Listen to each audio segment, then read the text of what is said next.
Halo pemirsa, jumpa lagi dengan saya Argo Pratomo Nugroho. Saya hadir lagi ke ruang handphone dan smart televisi Anda. Kali ini saya menjumpai khusus sahabat lama, Mas Dr. Andes Aji Karnanto atau Aji Karnanto SE, Mas.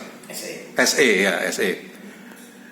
Karena Mas Aji ini sesungguhnya sebetulnya teman saya SD di sekolah dasar ini. Tapi beliau ini sekarang sebagai Ketua KONI Jogja, Ketua Gapensi Jogja, dan Ketua Kadin Jogja. Selamat berjumpa Mas Aji. Ya, pagi, siang. Ya, Mas Aji, ini saya terus terang saya ingin bertanya kepada Anda sebagai seorang pengusaha Anda.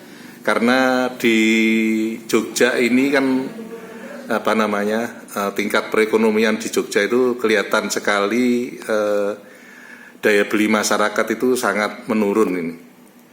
Dan kegiatan ekonomi kelihatan cukup bermasalah saya di lapangan lihat itu. Menurut Anda seperti apa, Mas? Ya, memang itu benar adanya, Mas Argo.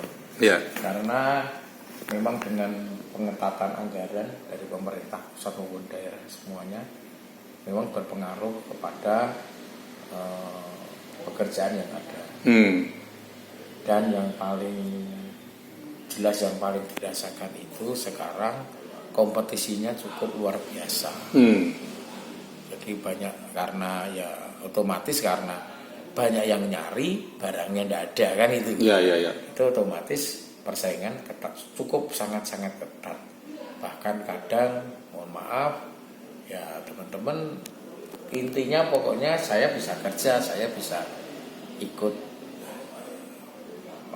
kasarannya makanlah di situ, tanpa melihat profit yang didapat. Ya. Tetapi menurut saya risikonya sangat tinggi. Kemungkinan kalau sampai di dalam pengelolaannya kurang baik, tidak menutup kemungkinan mereka bisa rugi. Ini yang kadang saya sebagai pelaku usaha itu ikut prihatinnya di situ. Ya. Padahal kita maunya namanya bekerja ya kita pasti dapat cuan lah. Ya. Nah, tapi kenyataan di lapangan kan tidak seperti itu. Berbeda ini.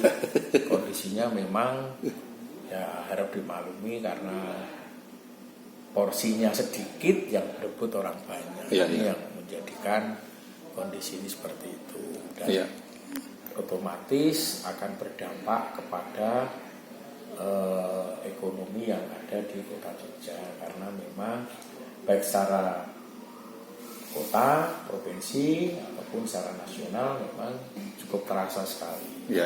Memang jumlah putaran proyek itu memang sangat-sangat berkurang. Mudah-mudahan di semester depan atau ya katakanlah istilahnya di anggaran tambahan itu ada perubahan. Itu harapan. Kalau posisi sekarang ya memang seperti itu, Pak. Ya, beberapa waktu terakhir, Mas, beberapa waktu yang lalu memang saya interview dengan salah satu wakil ketua Kadin DIY, Mas Topo Sutopo. Itu beliau mengatakan pengetatan anggaran itu memang membuat pengusaha kalang kabut itu. Oh, berarti memang terasa sekali itu ya? Ya, otomatis. Karena ya itu tadi, akhirnya kan kembali lagi. Jumlah porsi pekerjaannya sedikit, yang berebut banyak. Ini yang kadang teman-teman itu menawar juga tidak masuk akal. Karena ya bagaimana caranya dia kepengen dapat lah, kepengen eksis, kepengen paling rendah ya istilahnya apa ya, kediliran jomplang gitu. Tapi kalau tidak hati-hati ya berisiko untuk rugi, pasti itu. Dan nanti juga bukan harapan saya, konsekuensinya adalah di kualitas. Ini yang kadang kita bikin terenyuh lah, atau bikin tidak nyaman di situ. Berarti kalau boleh diusulkan, bagaimanapun juga tetap pemerintah harus istilahnya melonggarkan pengetatan anggaran itu tadi ya. Oh iya, itu karena semakin banyak putaran di situ, semakin banyak kesempatan teman-teman. Karena efeknya banyak ya. Banyak sekali. Oke, Oke, terima kasih Mas Haji. Nanti lain kali saya akan menemui Anda lagi. Terima kasih, Mas. Ya. Nah, pemirsa, akhirnya saya Argo Pratomonugro undur diri dari ruang handphone dan smart televisi Anda. Argo Pratomonugro terus memberitakan, Anda yang membijaksanakan. Sampai jumpa.